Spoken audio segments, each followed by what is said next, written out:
Il n'est pas le résultat de votre effort, dit ma version. Et ainsi, personne ne peut se vanter. Amen. Amen. On nous dit, il n'est pas le résultat de nos efforts. Personne n'a fait des efforts pour être sauvé. Amen. Personne ne peut dire que Dieu m'a sauvé parce que j'ai fait des efforts. Alléluia. Personne ne peut dire que je suis sauvé parce que je marche dans l'intégrité. Amen. Mais la Bible dit que c'est par la grâce. Et si nous comprenons et si nous réalisons que nous avons été sauvés par la grâce, la Bible dit que personne ne se vante. Alléluia. Que personne ne se vante de dire moi. Alléluia. À la place de dire moi, nous devons dire je suis sauvé par la grâce. Si je suis ce que je suis, c'est par la grâce. Alléluia. Si je chante pour Dieu, c'est par sa grâce. Ce n'est pas parce que je suis meilleur que les autres. Ce n'est pas parce que mes parents prient. Non, c'est la grâce de Dieu. Amen. Parce que nous voyons aussi les enfants que leurs parents prient.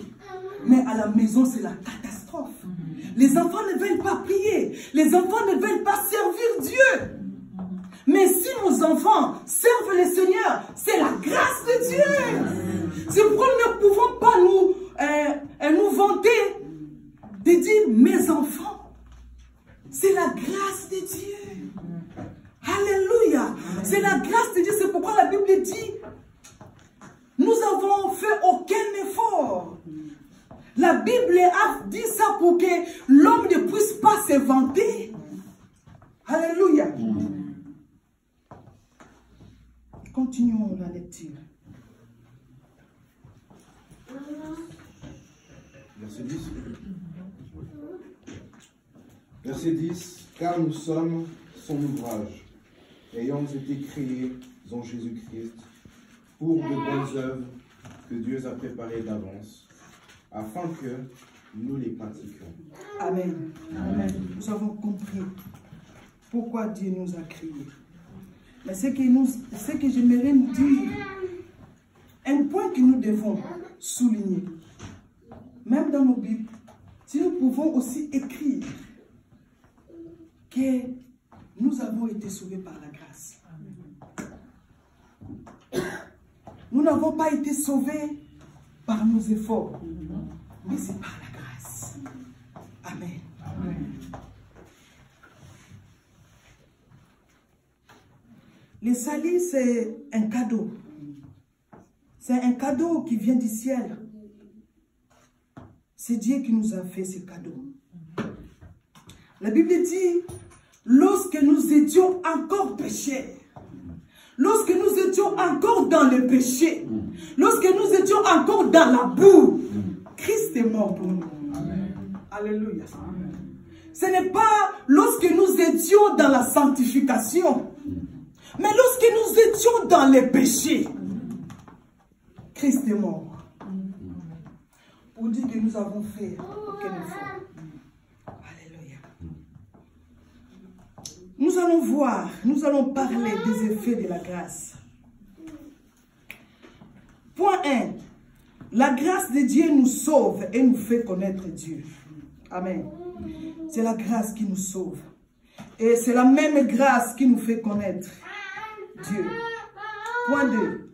La grâce de Dieu réveille notre conscience et la pousse à confesser nos fautes.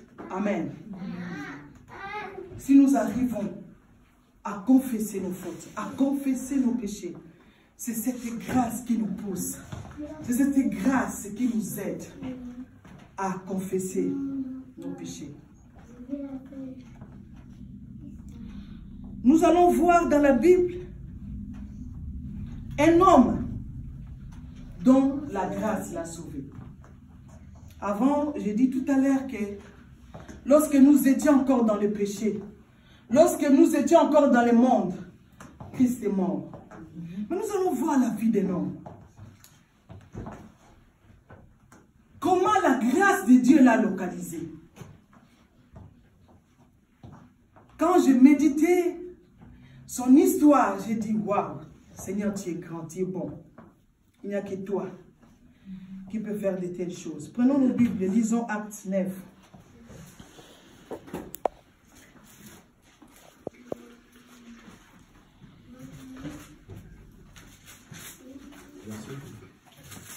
Acte 9 à partir du verset 1. Acte chapitre 9, verset 1.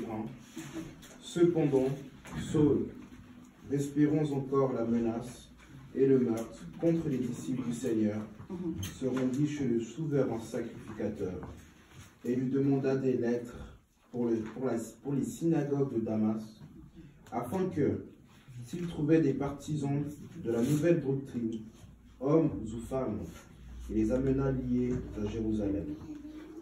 Comme il était en chemin et qu'il approchait de Damas, tout à coup, une lumière venant du ciel resplendit tout autour de lui. Il tomba par terre et il entendit une voix qui lui disait « Saul, Saul, pourquoi me persécutes-tu » Il répondit « Qui es-tu, Seigneur » Et le Seigneur dit « Je suis Jésus, que tu persécutes. Il te serait dur de rejamber contre les aiguillons. » Tremblant et saisi d'effroi, il dit « Seigneur, que veux-tu que je fasse » Et le Seigneur lui dit « Lève-toi, entre dans la ville, et on te dira ce que tu dois faire. » Les hommes qui l'accompagnaient demeurèrent stupéfaits, et ils entendaient bien la voix, mais ils ne voyaient personne. Saul se releva de terre, et quoique ses yeux fussent ouverts, il ne voyait rien. On le prit par la main, et on le conduisit à Damas. Il resta 3 jours sans voir, et il ne mangea ni but. Or, il y avait à Damas un disciple nommé Ananias. Le Seigneur lui dit dans une vision, « Ananias !» Il répondit, « Me voici, Seigneur. » Et le Seigneur lui dit, « Lève-toi, va dans la rue qu'on appelle la droite, et cherche, dans la maison de Judas, un homme nommé Saul de Tarse. Car il prie, et il a vu en vision un homme du nom d'Ananias, qui entrait et qui lui imposait les mains, afin qu'il recouvrât la vue. » Amen. Tu peux t'arrêter là. Amen. Amen. Nous avons suivi la lecture. Amen. Et là, nous voyons la conversion de Saul. Nous voyons au verset 1. On nous montre la vie de Saul. Amen. On nous montre ce que Saul faisait. On nous parle de sa vie, de ce qu'il faisait. Et à partir du verset 3, la grâce de Dieu l'a localisé. Amen. Amen. À partir du verset 1 au verset 2, on nous montre qu'est-ce que faisait Paul.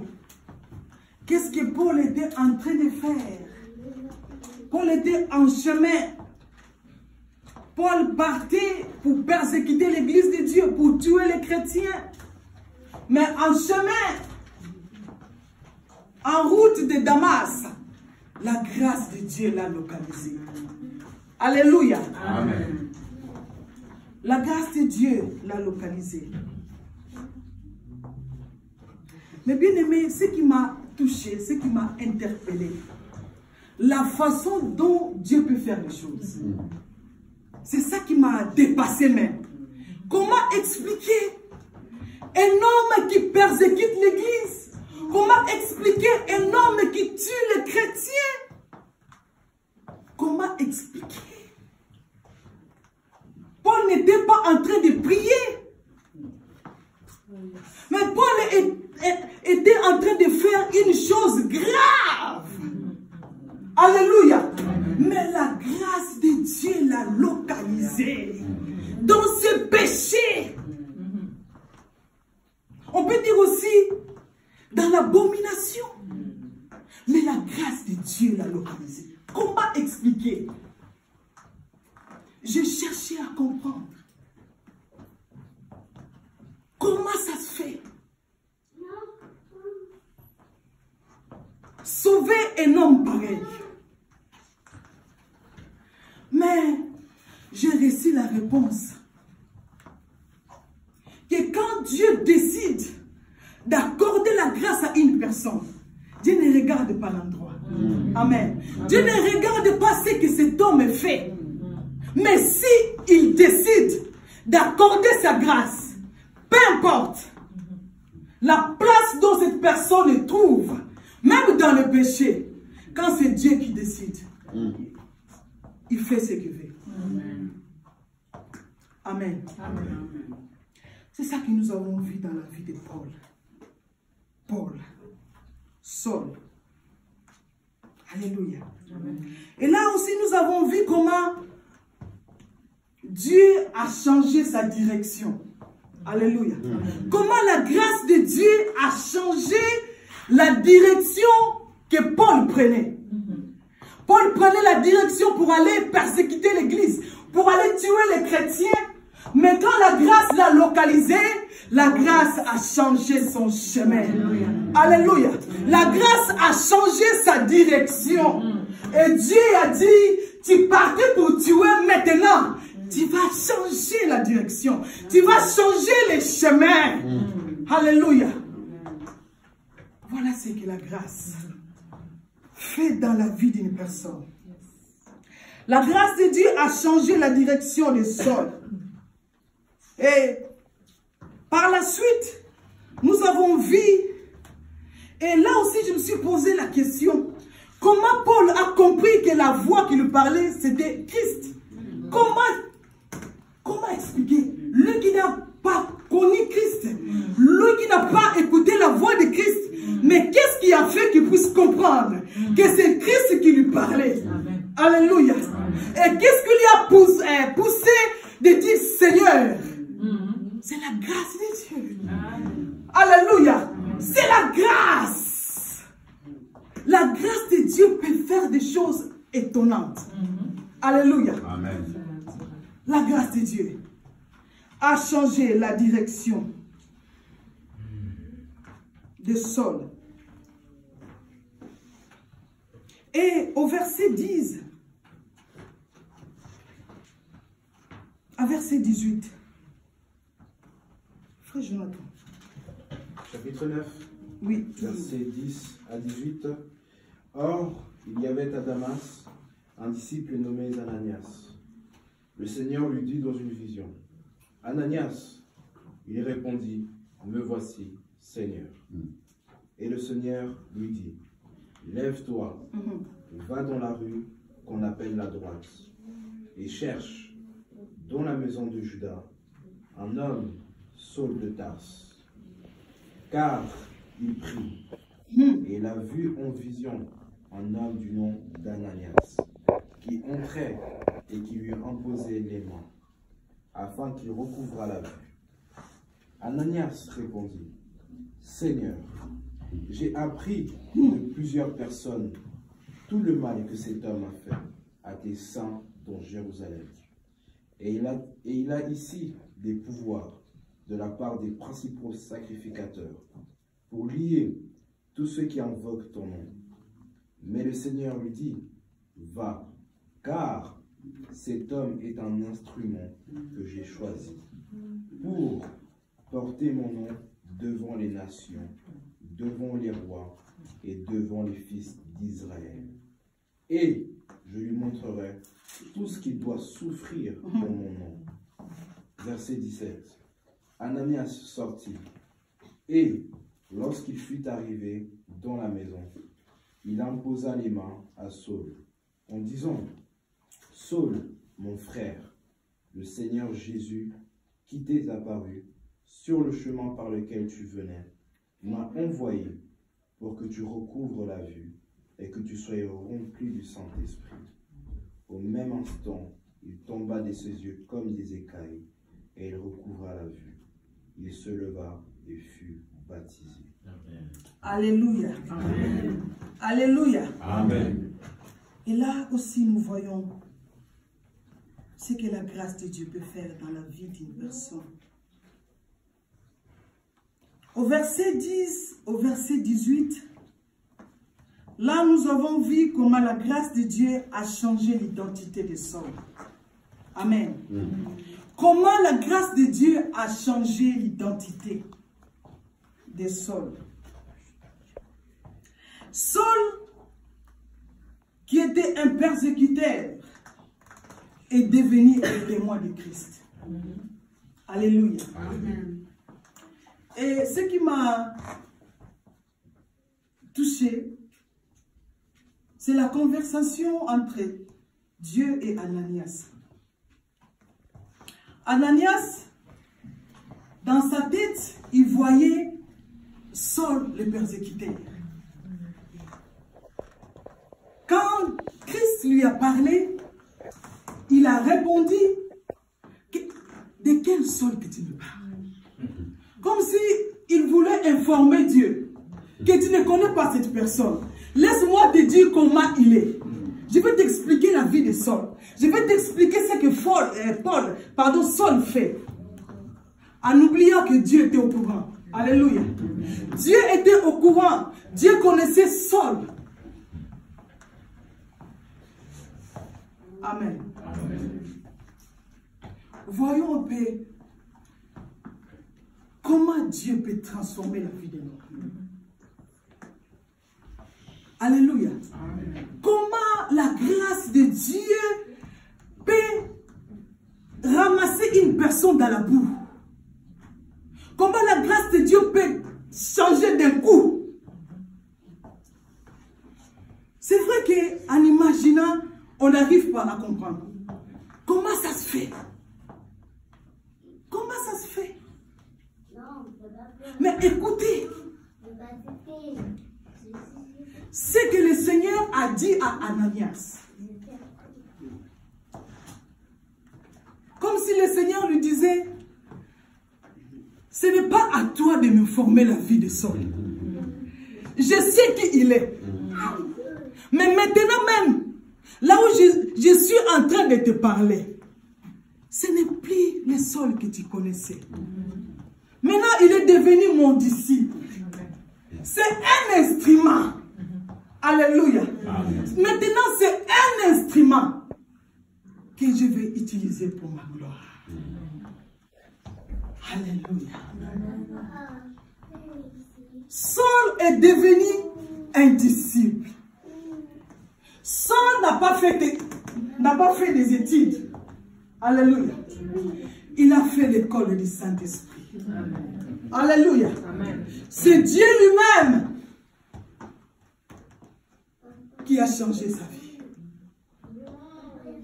Alléluia.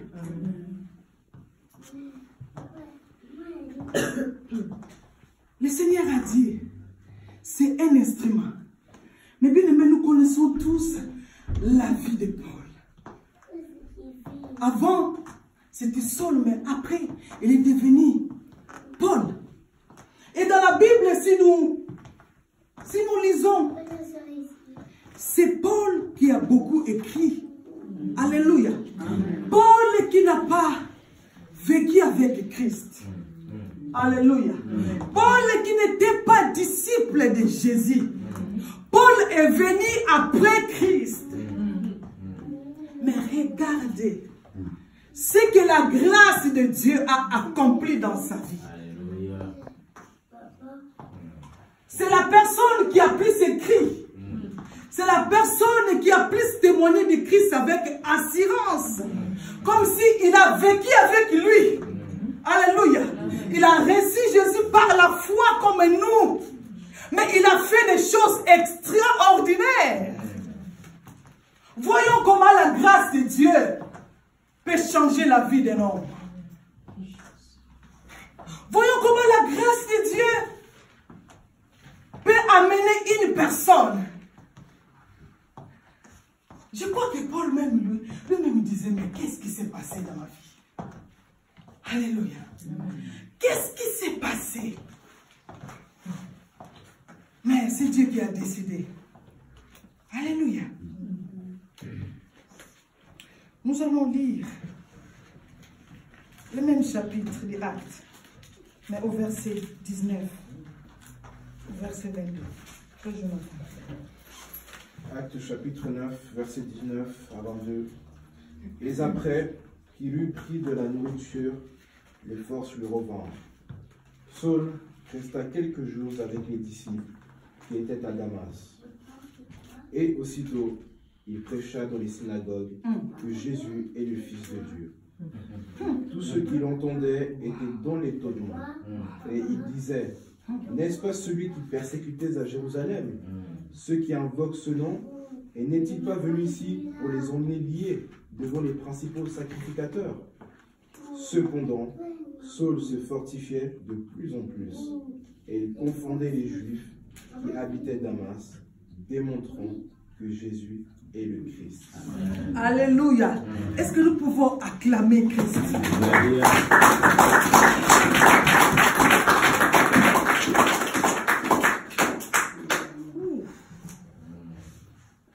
Dieu puissant. Wow. La Bible dit, puis il mangea et il reprend de force parce qu'il était fatigué. Et Saul restait quelques jours avec les disciples. Saul est devenu le leur. Alléluia. Amen. Maintenant, les disciples ont compris que ce n'est pas un persécuteur maintenant. C'est notre frère. Alléluia. Et les disciples aussi ont changé leur façon de voir la vie de Saul. La Bible dit qu'il est resté avec les disciples. Il se met aussitôt à annoncer les maisons de prière des Juifs. Wow. Alléluia. Frère Jonathan, si tu peux lire dans ta version, c'est bien expliqué. Verset 20. Verset 20. Et aussitôt, il prêcha dans les synagogues que Jésus est le Fils de Dieu. Alléluia. La Bible dit, et aussitôt, Paul a commencé à prêcher. Alléluia. Aussitôt, Paul a commencé à parler de Christ. Comment expliquer? Aussitôt. Ce n'est pas après 6 ans ou une année. Mais aussitôt, il a commencé à prêcher la bonne nouvelle. Il a commencé à témoigner Christ. Et il parlait avec assurance. Comme s'il savait ce qu'il disait. Il ne parlait pas pour parler. Mais il était convaincu de ce qu'il disait. Et la suite. La Bible nous dit au verset 21, tous ceux qui l'attendaient sont très étonnés. Et ils disent, mais cet homme-là, c'est bien lui qui faisait souffrir à Jérusalem ceux qui prient au nom de Jésus. Il est même venu ici pour arrêter les croyants et pour les amener au chef des prêtres. Même les gens qui l'écoutaient, ils étaient un peu en étonnement. Mais c'est lui, oh, solide. C'est lui, parce que tu es bien, tu es bien lobby, tu es bien taille, tu es bien. Yé yo. Yé yo. Yé yo. Yé yo pour Sole. Na taille yit. Na koki na bien là. Yé. Mais yé kaka. Yé peut tout le monde yit. Ne abanda ko ya ko. Tout le monde a une abanda ko ya ko chrétien yé ko te. Am so bite yé de yé benza. Botala yé bien na mutu na yé wana yit. Isaye. Ako mutu ya basase.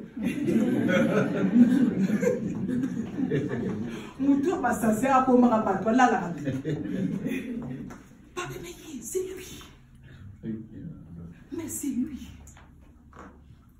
C'est pour dire, quand Dieu décide d'accorder la grâce à une personne, les gens seront étonnés. Amen, Loulou. Amen. Quand Dieu décide de t'accorder la grâce, de prêcher la parole, les gens vont dire, louange, louange, putain. Outé a changé ce qui me dit. C'est Loulou. C'est le cas de louange. Mais louange à côté, à beauté. Non, c'est elle. Alléluia. Quand Dieu décide d'accorder la grâce, quand Dieu décide d'amener une personne dans une dimension, les gens sont toujours étonnés. Yeto yete, yeto yete. Mais c'est lui. Mais c'est elle. Cette personne a reçu juste la grâce. Alléluia. Au verset 22, la Bible nous dit, mais Saul part avec encore plus d'assurance. Alléluia. Malgré ma doute dans ma louange. Malgré mon louange, est-ce que louange? Mais louange a baqué sur assurance. Pour vous prouver que c'est moi louange. Parce que je sais la personne qui m'appelait. Je sais la personne qui m'a accordé la grâce. Ce n'est pas un prêtre. Alléluia. Amen. Ce n'est pas un homme. Mais c'est Christ lui-même. Paul ne doutait pas de ce qu'il disait. Paul ne disait pas est-ce que. Peut-être, je peux attendre.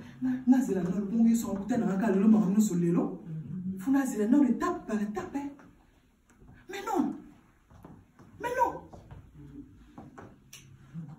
Balobi Paul a bâti sur son assurance. Pendant qu'on le bat. Obino bon le bat, vous doutez à Bino. Mais moi je sais. Je sais. Je sais. La personne qui m'a accordé la grâce. Je sais. La personne qui m'a changé. Comme s'il disait, je sais d'où je viens. Alléluia. Je sais d'où je viens. Et je sais ce que je faisais avant. Je pense qu'il était en train de regarder tous ces gens. Mais si je suis là maintenant en train de vous parler, parce que quelqu'un a changé ma vie. Une personne a changé ma vie. C'est pourquoi je vous parle. De la personne qui a transformé ma vie. Si ce n'était pas le cas,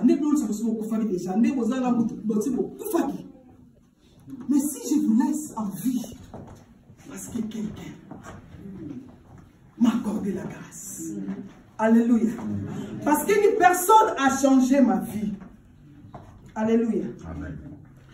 D'un côté, Paul était conscient de la grâce de Dieu. Il était conscient. Comme s'il disait c'est anormal ce qui m'arrive. Hein? Humainement parlant, c'est anormal.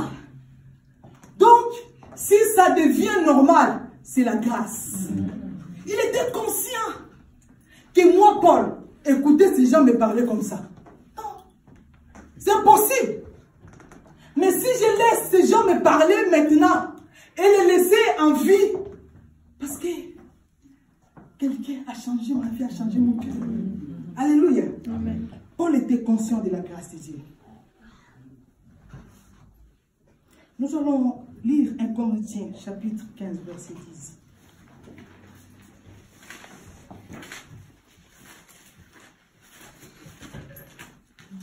1 Corinthiens, chapitre 15, verset 10. Si tu peux juste lire la partie A, s'il te plaît. Partie A.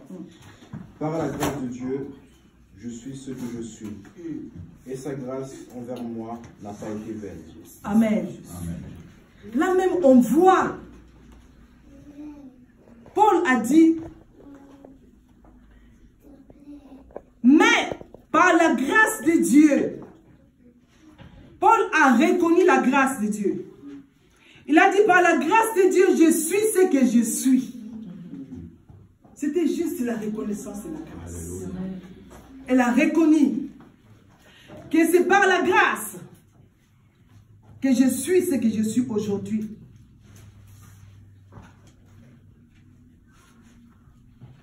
Mais bien aimés, ne nous glorifions pas de ce que nous sommes. Surtout pas. Alléluia. Amen. Ne nous glorifions pas de ce que nous sommes. Si nous sommes devenus enfants de Dieu, c'est par la grâce. Ce n'est pas un sujet à nous glorifier. Ce n'est pas un sujet à dire aux autres, moi je suis chrétien, toi tu es païen. C'est ça que nous voyons souvent. Tu vois un chrétien qui critique un païen qui dit, moi je suis chrétien. Lui là, il est païen, regarde ce qu'il fait. Regarde ce qu'il fait. Moi je ne suis pas comme lui, moi je ne suis pas comme elle. Mais moi je suis. Non. Si nous sommes ce que nous sommes, c'est par la grâce de Dieu. Amen. Amen. Si nous sommes devenus enfants de Dieu, fils de Dieu, c'est par la grâce. Tout simplement. On n'a fait aucun effort pour devenir enfant de Dieu. Mais c'est la grâce de Dieu. C'est la grâce de Dieu qui a fait de nous ce que nous sommes aujourd'hui. Amen. Amen. La grâce de Dieu est capable, comme j'ai dit avant, d'aller chercher une personne dans la poussière, dans la boue, dans les péchés, pour le faire asseoir avec les grands. Alléluia. Amen. La grâce de Dieu peut chercher une personne.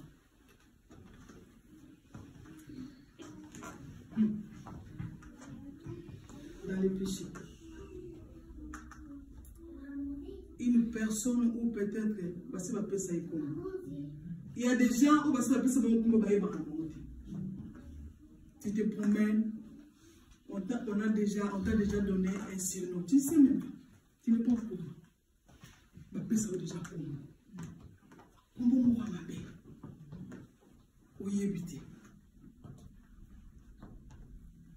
Mais la grâce de Dieu peut aller chercher cette personne là où les hommes l'ont mise. Alléluia. La grâce de Dieu peut aller chercher un homme dans l'inconnu. Dans l'inconnu. Et lui faire asseoir avec les grands. C'est la grâce de Dieu. Alléluia. Et dans la Bible, nous allons aussi voir l'histoire d'un homme. Cette histoire aussi m'a beaucoup touché, m'a beaucoup interpellé. De voir la grandeur de la grâce de Dieu. Je vais demander à des personnes de faire la lecture parce que le chapitre est long. Je demande à Louange de lire Genèse chapitre 41 à partir du verset 1 jusqu'au verset 30. Et la sœur Bénédicte va continuer verset 31 au verset 51. Genèse 41. La parole de Dieu. Au bout de 2 ans, Pharaon eut un songe. Voici, il se tenait près du fleuve. Et voici, 7 vaches belles à voir et grasses de chair montèrent hors du fleuve et se mirent à paître dans la prairie. 7 autres vaches, laides à voir et maigres de chair, montèrent derrière elles hors du fleuve et se mirent à leur côté sur le bord du fleuve. Les vaches laides à voir et maigres de chair mangèrent les 7 vaches belles à voir et grasses de chair. Et Pharaon s'éveilla. ils se rendormirent. Et il eut un second songe. Voici 7 épis gras et beaux montèrent sur une même tige, et 7 épis maigres et brûlés par le vent d'Orient poussèrent après eux. Les épis maigres engloutirent les 7 épis gras et pleins. Et Pharaon s'éveilla. Voilà le songe. Le matin, Pharaon eut l'esprit agité, et il fit appeler tous les magiciens et tous les sages de l'Égypte. Et il leur raconta ses songes. Mais personne ne put l'expliquer à Pharaon. Alors le chef des échansons prit la parole et dit à Pharaon, « Je vais rappeler aujourd'hui le souvenir de ma faute. » Pharaon s'était irrité contre ses serviteurs et il m'avait fait mettre en prison dans la maison du chef des gardes, et moi le chef des panetiers. Nous eûmes l'un et l'autre un songe dans une même nuit, et chacun de nous reçut une explication en rapport avec le songe qu'il avait eu. Il y avait là avec nous un jeune hébreu, esclave du chef des gardes. Nous lui racontâmes nos songes, et il nous les expliqua. Les choses sont arrivées selon l'explication qu'il nous avait donnée. Pharaon me rétablit dans ma charge, et il fit pendre le chef des panetiers. Pharaon fit appeler Joseph. On le fit sortir en hâte de prison. Il se rasa, changea de vêtements et se rendit vers Pharaon. Pharaon dit à Joseph, « J'ai eu un songe. Personne ne peut l'expliquer, et j'ai appris que tu expliques un songe, après l'avoir entendu. » Joseph répondit à Pharaon en disant, « Ce n'est pas moi. C'est Dieu qui donne une réponse favorable à Pharaon. » Pharaon dit alors à Joseph, « Dans mon songe, voici, je me tenais au bord du fleuve. Et voici, 7 vaches grasses de chair et belles d'apparence montèrent hors du fleuve, et se mirent à paître dans la prairie. 7 autres vaches montèrent derrière elles, maigres, fort laides d'apparence et décharnées. Je n'ai point vu d'aussi laides dans tout le pays d'Égypte. Les vaches décharnées et laides mangèrent les 7 premières vaches qui étaient grasses. Elles les engloutirent dans leur ventre, sans qu'on s'aperçût qu'elles y fussent rentrées, et leur apparence était laide comme auparavant. Et je m'éveillai. Je vis encore en songe 7 épis pleins et beaux qui montèrent sur une même tige, et 7 épis vides, maigres, brûlés par le vent d'Orient, poussèrent après eux.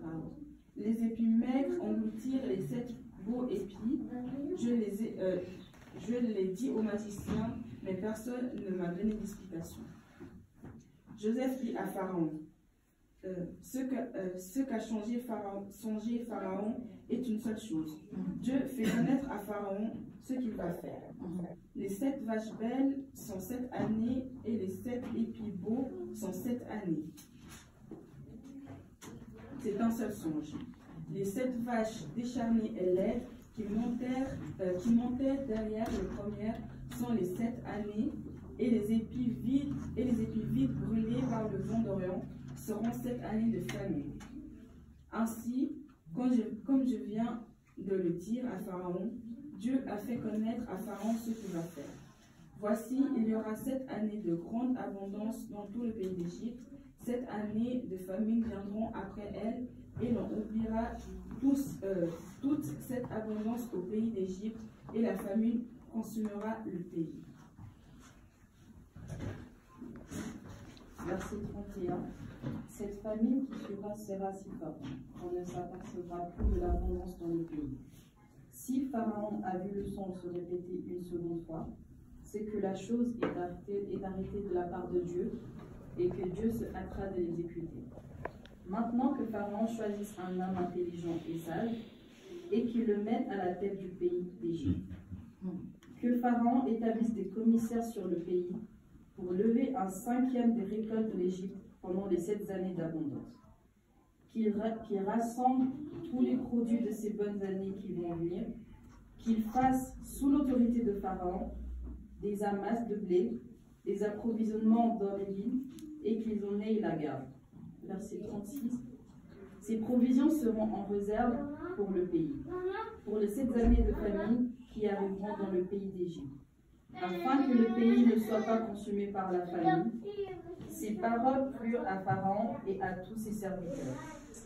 Et Pharaon dit à ses serviteurs, trouverons-nous un homme comme celui-ci, ayant en lui l'Esprit de Dieu? Et Pharaon dit à Joseph, puisque Dieu t'a fait connaître toutes ces choses, et il n'y a personne qui soit aussi intelligent et aussi sage que toi, j'ai établi sur ma maison, et tout mon peuple obéira à tes ordres. Le trône seul m'élèvera au-dessus de toi. Verset 41, Pharaon dit à Joseph, vois, je te donne le commandement de tout le pays d'Égypte. Pharaon ôta son anneau de la main et le mit à la main de Joseph. Et il revêtit d'habits de fin lin et lui mit un collier d'or au cou.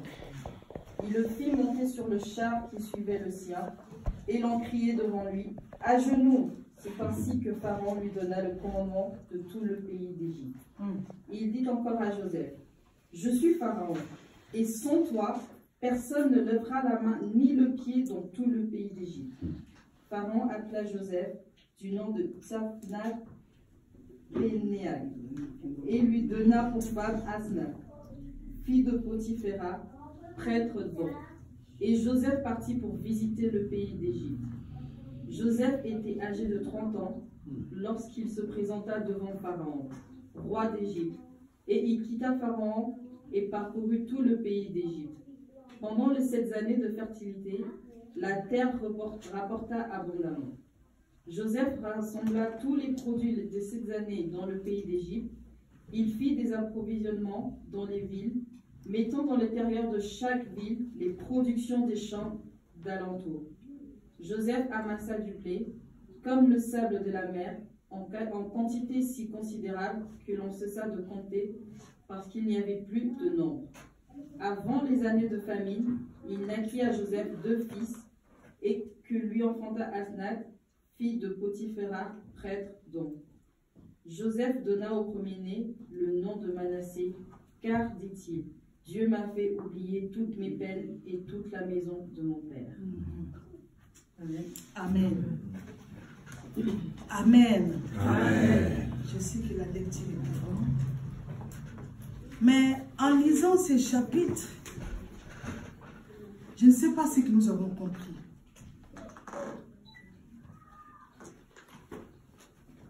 En lisant l'histoire de Joseph.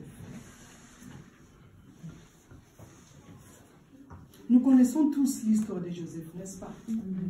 Nous connaissons son parcours, je peux dire. Nous connaissons dans la Bible ce que Joseph a vécu dans sa vie. Amen. Joseph a été rejeté par ses frères. Son parcours était difficile. Alléluia. Amen. Quand je vois la vie de cet homme, ce n'était pas facile. Ça a commencé même dans sa propre famille. Ses propres frères.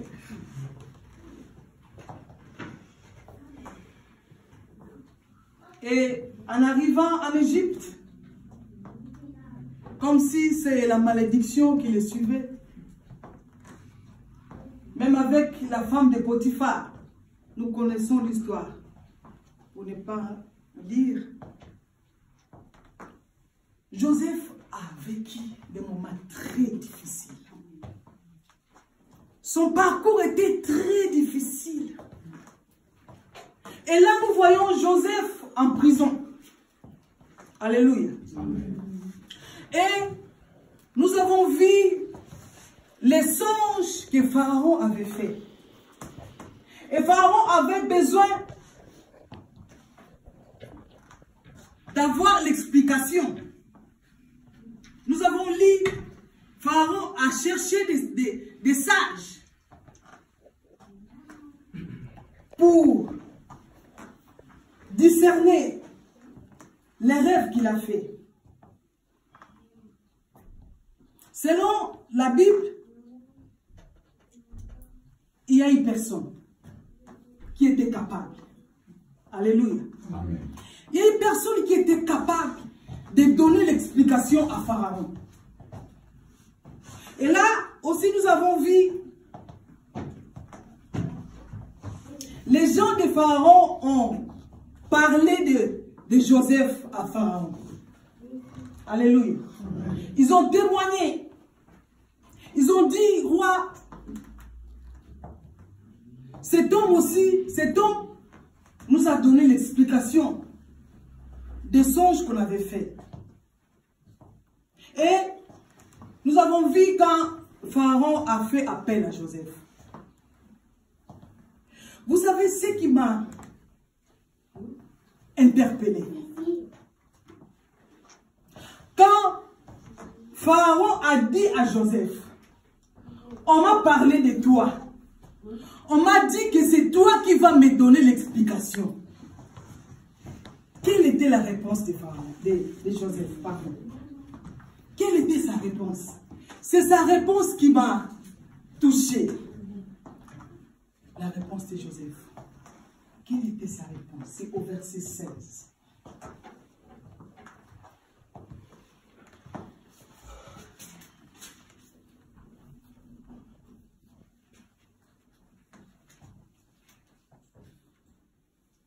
Au verset 16, Joseph répond au roi, « Ce n'est pas à moi, mais c'est Dieu qui peut te donner une explication juste. » Alléluia. Amen. Pharaon attendait la réponse de Joseph. Pharaon attendait l'explication venant de Joseph. Joseph aussi était conscient que ce n'est pas la voix de Dieu qui va sortir de sa bouche. C'est la voix de Joseph. Mais il a dit une chose à Pharaon pour lui dire que ce n'est pas moi. Moi, je suis incapable de t'expliquer les songes exacts. Mais c'est Dieu. Alléluia. D'une façon, là, si on peut dire que Joseph a dit, ce n'est pas moi, c'est la grâce de Dieu. Si j'ai ces dons, c'est la grâce. Ce n'est pas moi. C'est la grâce de Dieu. C'est Dieu qui m'a donné ces dons. Et cette sagesse ne vient pas de moi. Mais c'est Dieu. Comme s'il disait à Pharaon, ne compte pas sur moi, mais compte sur Dieu. Ne compte pas sur ma personne, mais compte sur le Créateur.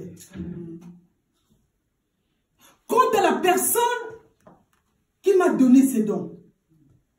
Alléluia. Et quand nous voyons l'histoire de Saul, de Paul, et l'histoire de Joseph,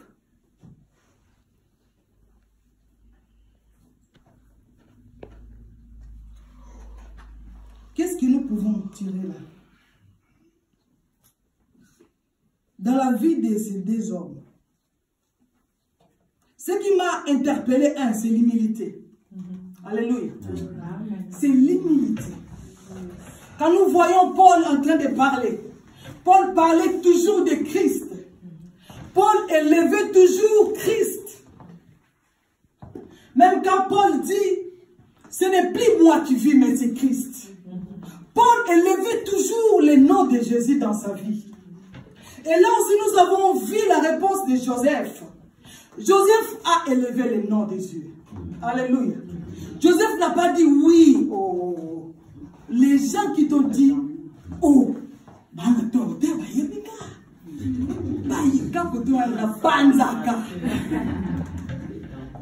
de ce côté-là, oh, il y a la bande de notre tête.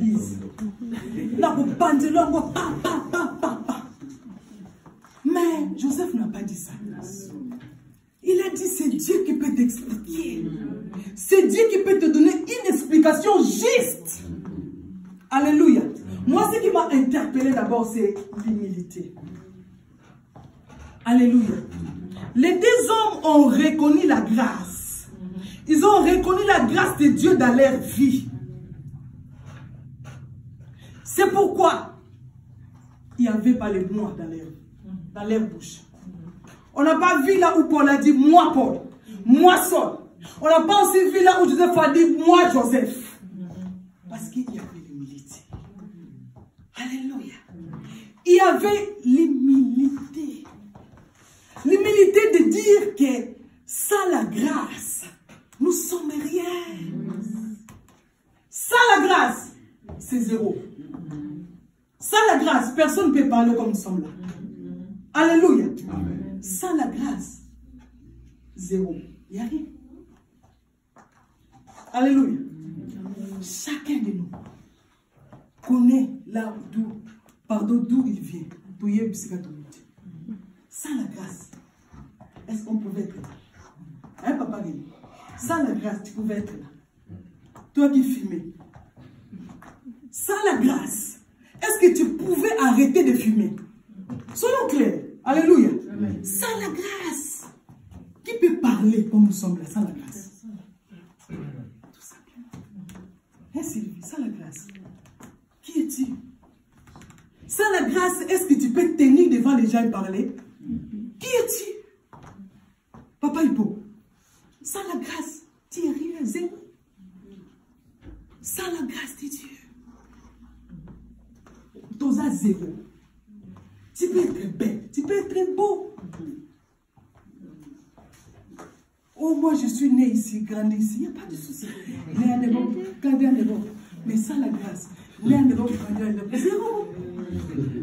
Alléluia. Il y a beaucoup qui sont nés en Europe, grandis en Europe, mais sans la grâce. Batokotoko, c'est pas pour la Osekabatou, mais c'est qui vivent dans les péchés. Qui ne glorifient pas Dieu. Mais toi, si tu es ce que tu es aujourd'hui, bien aimé, c'est par la grâce. C'est pourquoi personne ne peut dire moi. Non, c'est pas moi, c'est Christ. Alléluia. Ce n'est pas moi, mais c'est la grâce de Dieu. Alléluia. Et nous avons vu aussi la vie de ces deux hommes. Comment Dieu a amené ces hommes plus haut. Alléluia. Quand nous voyons la vie de Paul, c'est que Paul est devenu après. Et quand nous voyons aussi la vie de Joseph, c'est que Joseph est devenu en Égypte un étranger. Un étranger. Comme tu es là en Suisse, tu deviens gouverneur. Et Mambo, où il y a un Suisse, Mambo, c'est un gouverneur Suisse. Où? Alléluia. Je ne sais pas si on comprend. Un étranger devenir un gouverneur. Comment expliquer? Si ce n'est pas la grâce. Joseph n'était pas seul dans la prison. Il y avait beaucoup de prisonniers. Pourquoi seulement Joseph a pu donner l'explication de la part du Seigneur à Pharaon? Pourquoi? Pourquoi Joseph? Pourquoi? C'était juste la grâce de Dieu. Ce n'est pas parce que Joseph était intelligent. Non. C'est la grâce de Dieu. Et l'humilité a fait de ces deux hommes les hommes plus hauts. C'est l'humilité. Alléluia. Amen. C'est vous savez, même Christ, la Bible nous dit que Christ était humble. Jusqu'à la croix. La Bible dit c'est pourquoi il a reçu le nom qui est au-dessus de tout nom. Parce qu'il était humble. Lui qui était Dieu. Mais il avait l'humilité. Jusqu'à la croix. C'est pourquoi son père l'a élevé. Parce qu'il avait l'humilité. Et c'était Dieu. Comme on a parlé une fois avec une sœur, on a dit Christ qui était Dieu. Mais ici, sur cette terre, il avait besoin des gens. Hein, papa? Christ pouvait faire les choses seules parce qu'il était Dieu. Il pouvait faire pam, pam, pam, pam, pam, pam, les choses se fait pam, pam, pam, carré. Mais il avait besoin des gens. Frère Jonathan, Christ avait besoin des gens. On a dit même, Judas, qui avait vendu Christ. Mais Christ avait quand même besoin de lui. Pour accomplir la parole de Dieu, il fallait que Judas soit là. Malgré qu'il a livré Christ, mais il fallait qu'il soit là. Pour accomplir la promesse divine. Christ avait besoin des gens. Il était calme. On n'a vu nulle part là où Christ a dénigré ses disciples. On n'a vu nulle part où Christ a dit, c'est moi. C'est moi le Seigneur, c'est moi. C'est moi, non. C'est l'humilité qui a élevé Jésus-Christ. Et c'est l'humilité aussi qui a fait élever Paul et Joseph. Nous avons vu Joseph est devenu gouverneur. Joseph devient gouverneur du pays de l'Égypte. Joseph devient gouverneur du pays d'Égypte. Qui pouvait croire? Qui pouvait croire qu'un jour, Joseph pouvait devenir le gouverneur d'Égypte? C'est la grâce de Dieu. Et je nous exhorte, mes bien-aimés dans le Seigneur, d'avoir l'humilité. D'enlever ce mot moi. Il n'y a pas de moi, c'est Christ. C'est Christ qui doit être élevé dans nos vies. Tu dois parler des gens de Christ.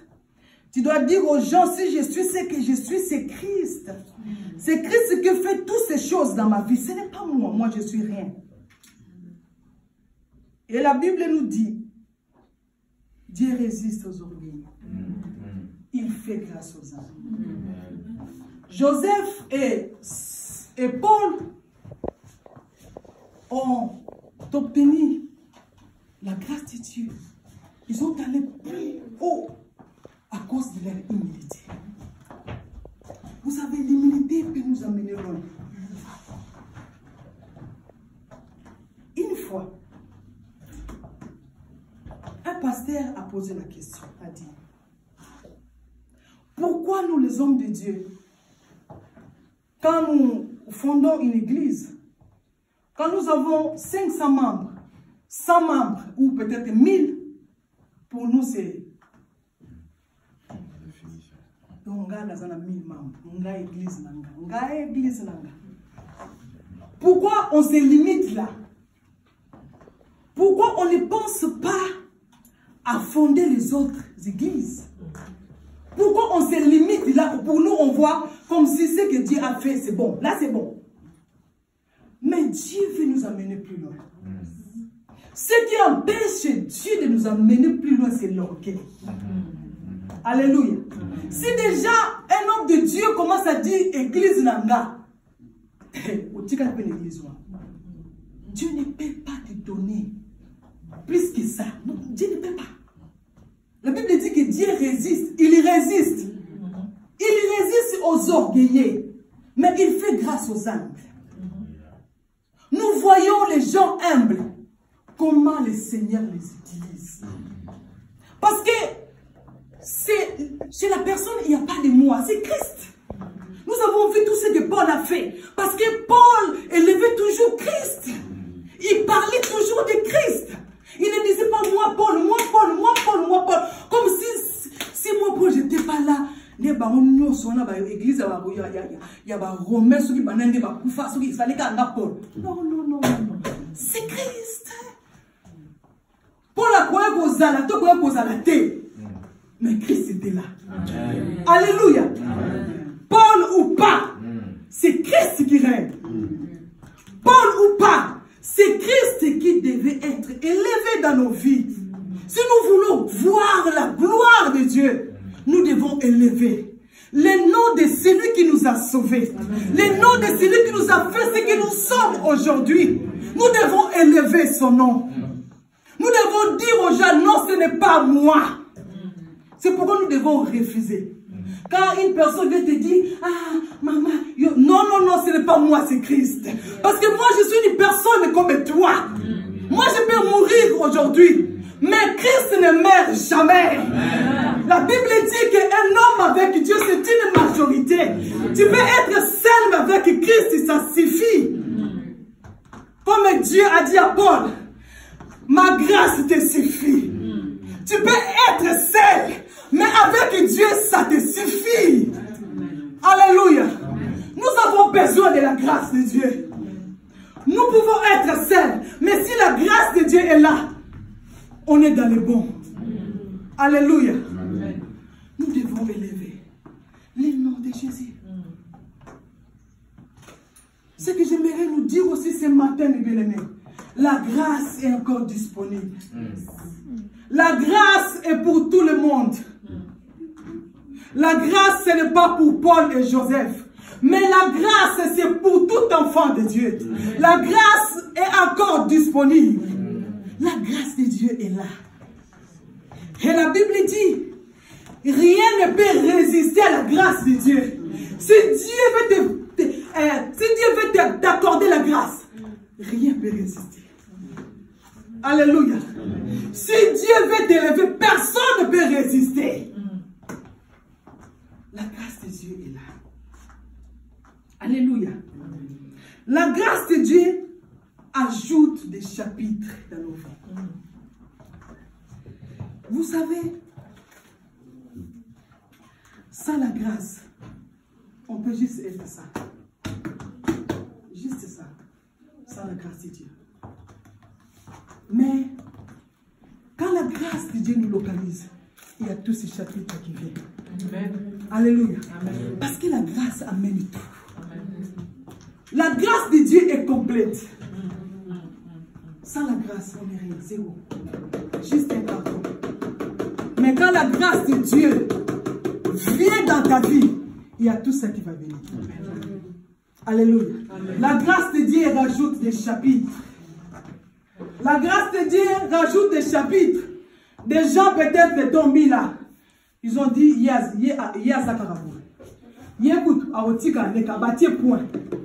ça, c'est les hommes. Mais, quand la grâce de Dieu te localise, c'est la grâce qui enlève les points que les gens ont mis dans ta vie pour ajouter les chapitres, pour ajouter l'histoire de ta vie. C'est la grâce de Dieu qui écrit. La grâce de Dieu qui écrit l'histoire de ta vie. Quand tu étais né, les gens disaient, Clarisse, Clarisse. Les gens parlaient dans ta famille. Les gens parlaient dans la famille de ton père. Les gens disaient, les gens parlaient. Les gens disaient, Clarisse, Clarisse, les mamans, c'est que les mamans fait. C'est Clarisse qui va payer. C'est Clarisse, ils ont mis un point.